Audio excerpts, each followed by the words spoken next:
Good morning, students. Good morning to all.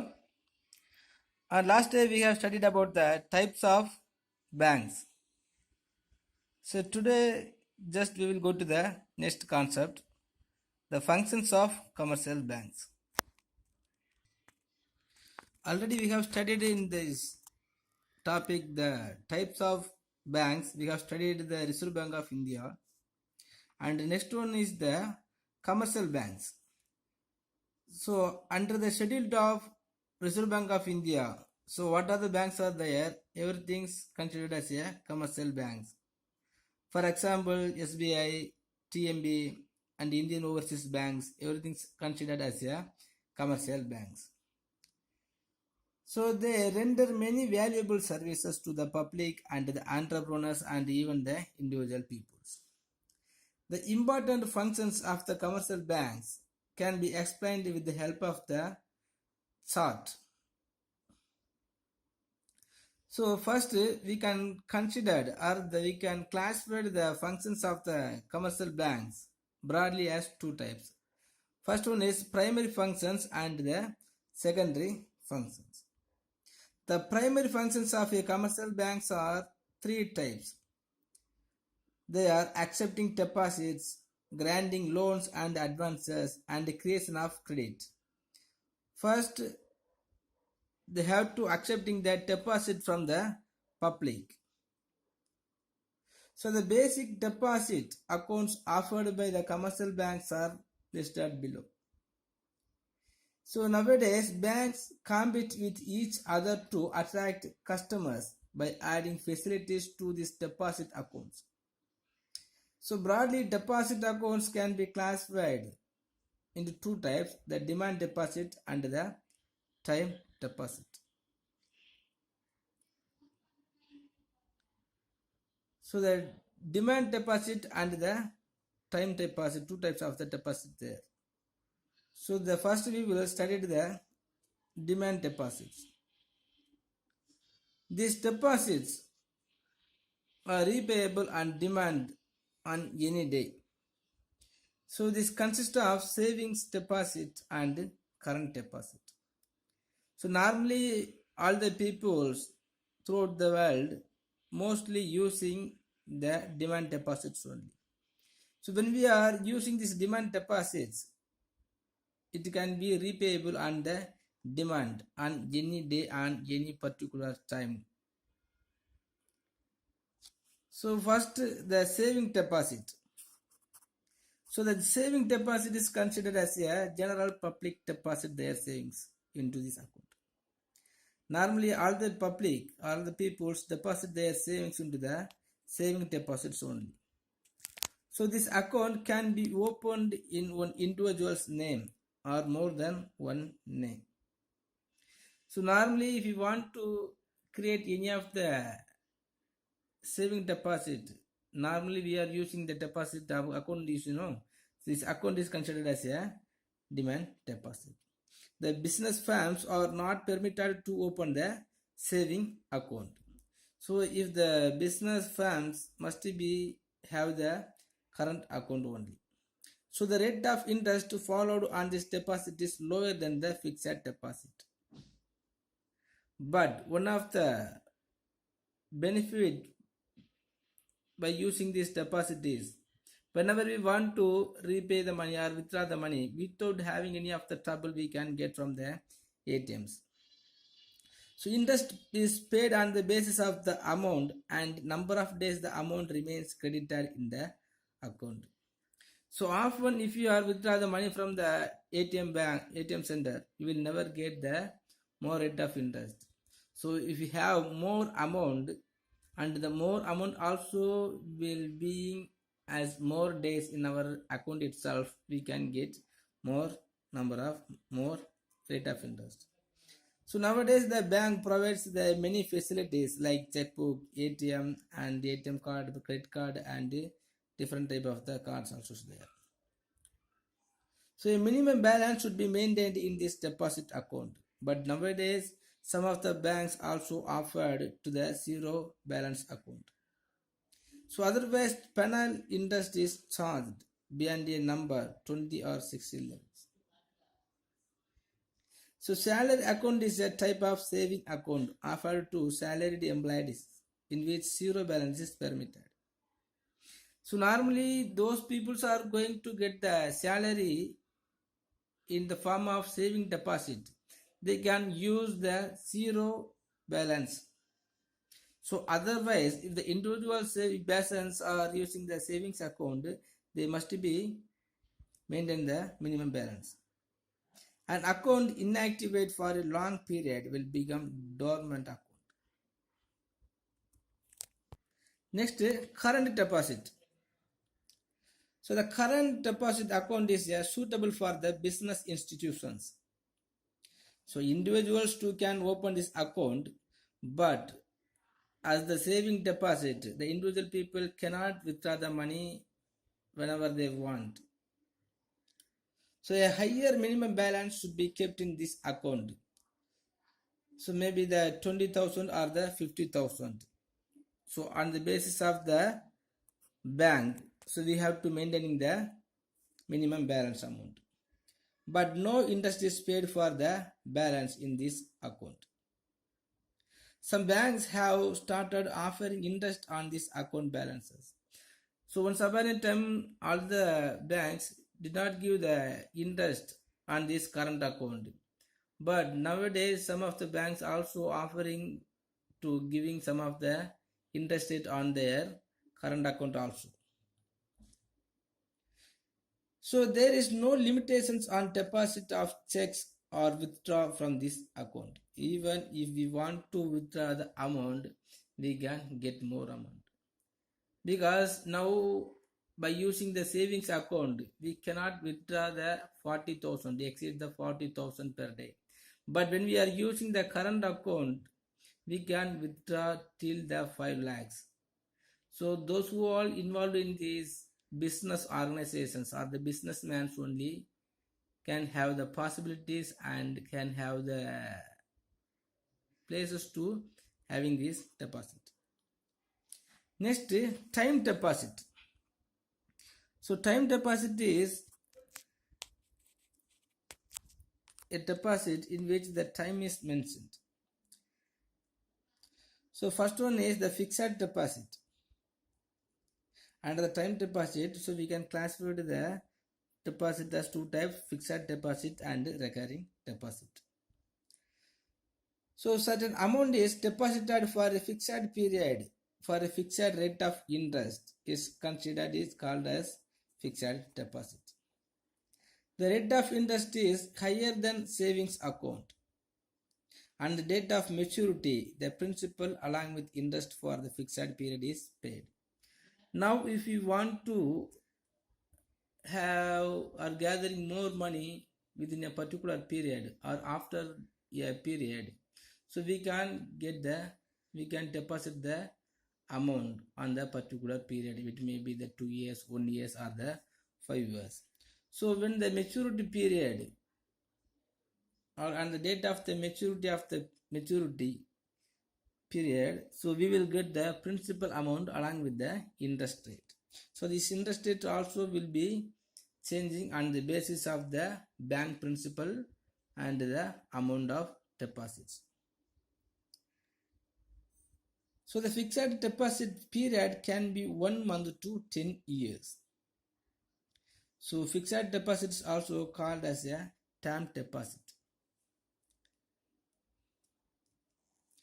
Next, granting loans and advances. Granting loans and advances is also one of the primary functions of the banks. So the second primary functions of a commercial banks is lending money in order to earn interest income.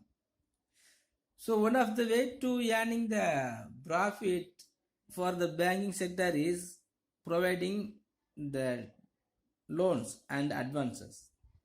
So banks provide specific sum as loans which are repayable along with interest. So demand loans should be repaid whenever demanded. So term loans can be repaid after the agreed period. So normally if you want to get the saving loans means or the demand loans, so we can get back to the bank. So whenever we want and we will ready. So advances or credit facilities provide for a short period to business community, but both terms are used interchangeably. So even the individual peoples or the businessmen also can have the power or rights or possibilities to providing the or borrowing the money from the commercial banks. So in whichever method or in whichever way the commercial banks are providing the advances means, first one is on the way of overdraft. So it is a credit facility extended mostly to the current account holding business community customers. So it is an arrangement reached between the bankers and the credit worthy customers. Such customers are allowed to overdraw up to a certain amount, usually for 3 months period. It may be extended for further periods. Only on the withdrawn amount of the credit interest is charged and not on the maximum limit allowed. So normally we have the current deposit holders. So we can withdraw the extra amount than our holded or deposited amount in the bank. So normally the businessmen will going to have the dealing with the others or the third persons. So when they are going to make the dealing, he will have some of the extra need to having the amount. So in that time, without or with some providing debentures, he will get some overdraft. So it is an unsecured credit. The secured overdraft against the security of financial instrument is also provided by some banks. Next, cash credit. So cash credit is a secured credit facilities given mostly to business institutions. Stock in hand, raw materials, other tangible assets, etc. are provided as collateral. If any of the poor entrepreneur or if any of the entrepreneur who has the beginner, for them the commercial banks will help to by providing the raw materials or some of the assets and some stock in hands. A certain sum is allowed as credit for a short period. The interest is payable on the actual month withdrawn or not on the entire credit facility.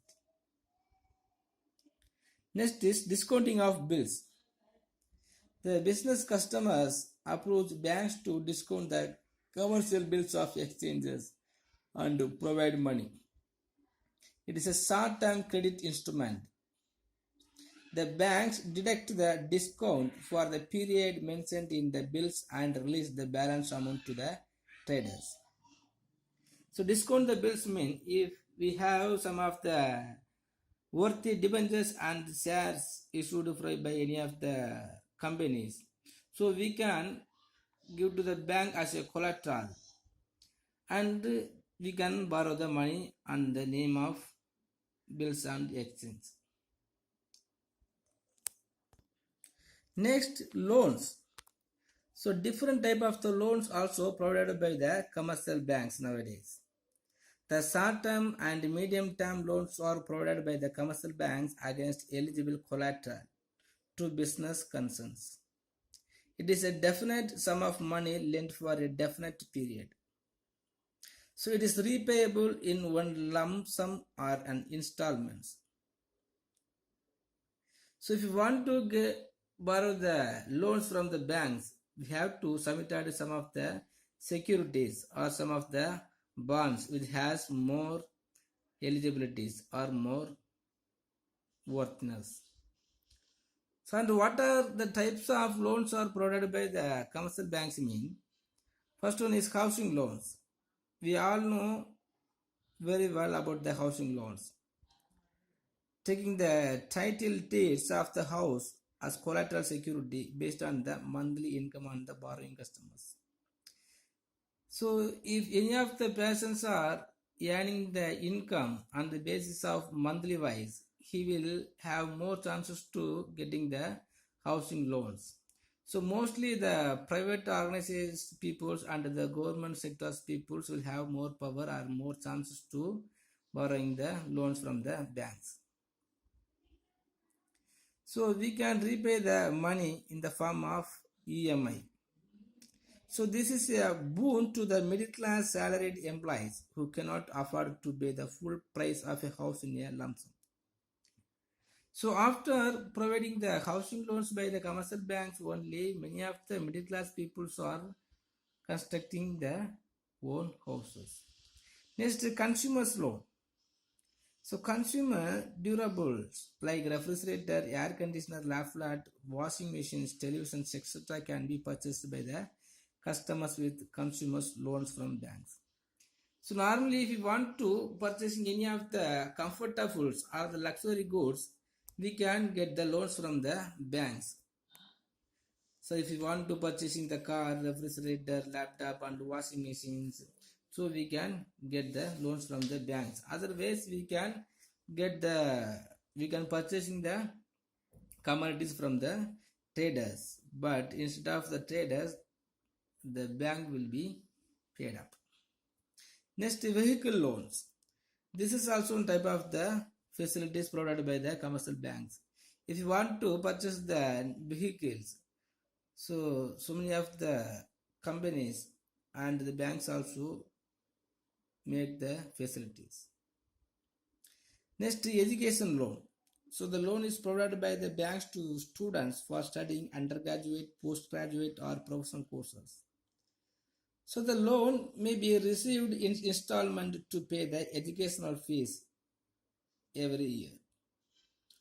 So after completion of the course, 1 year is allowed for the student to get employed. So even after getting the employment or job opportunity only, we can have the responsibility to repay the money in the education loan. So afterwards, the student should repay the loan with interest for the entire period. So interest is also charged from the date of first installment of loan amount payment. Next is jewels loan. So customers pledge their gold jewels and obtain loans from banks. The margin requirement is fixed by the Reserve Bank of India. So the commercial bank also will be increase or decrease the margin level. So interest should be paid every month.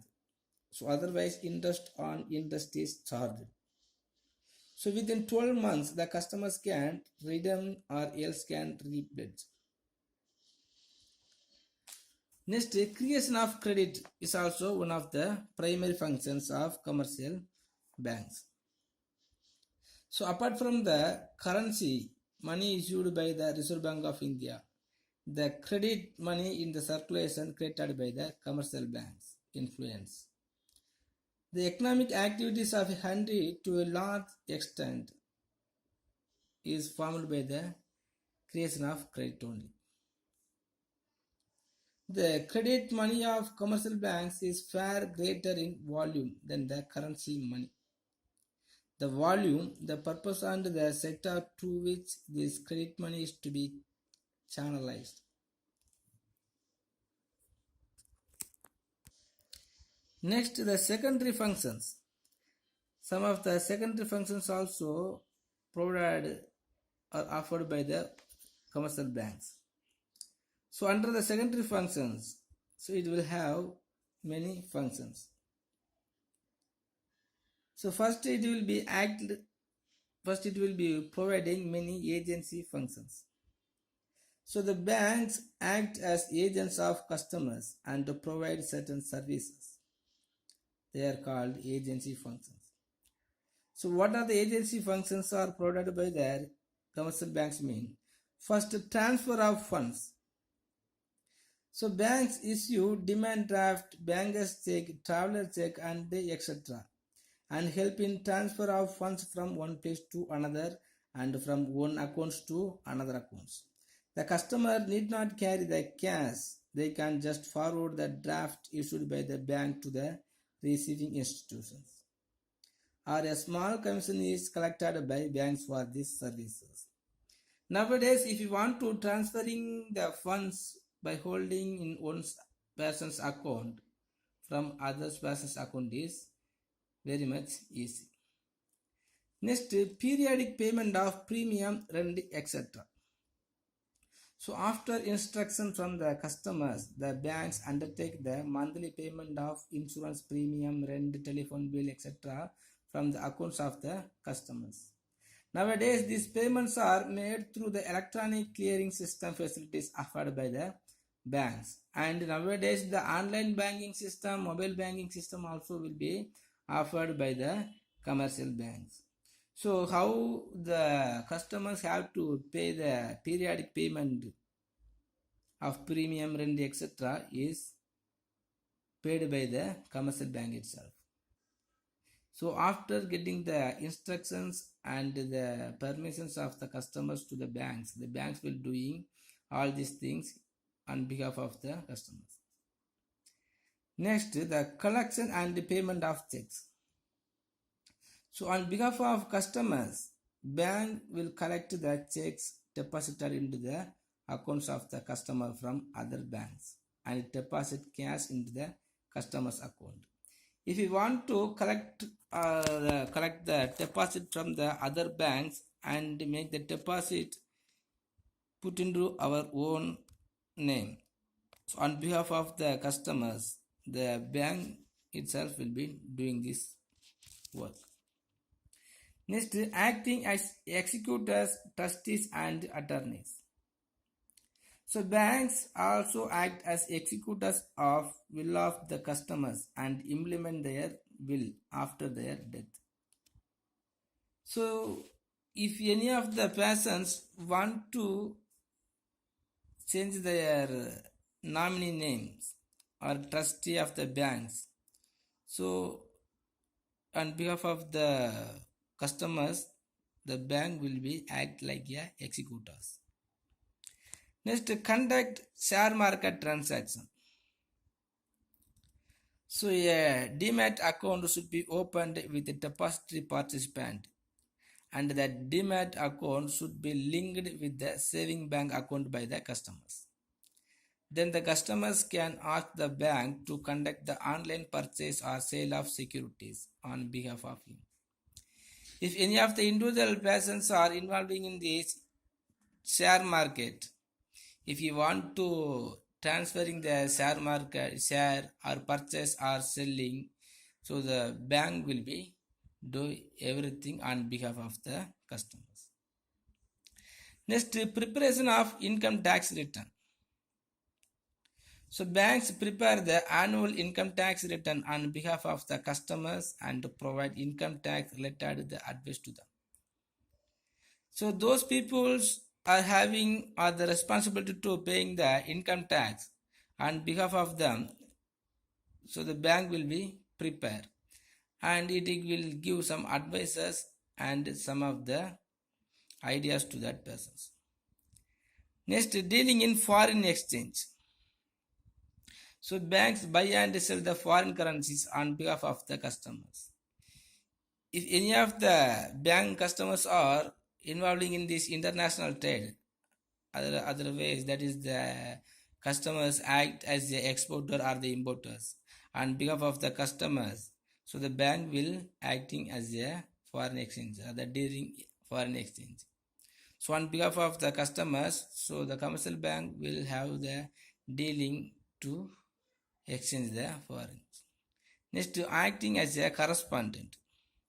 So banks also act as a correspondent of customers and receives travel ticket, passports, etc. So if you want to purchase or if you want to arrange or receive any of the travel ticket or passports, the bank also will be doing everything instead of the customers. Okay students, I think it's enough. So today we have studied the primary functions and the secondary functions of the commercial banks.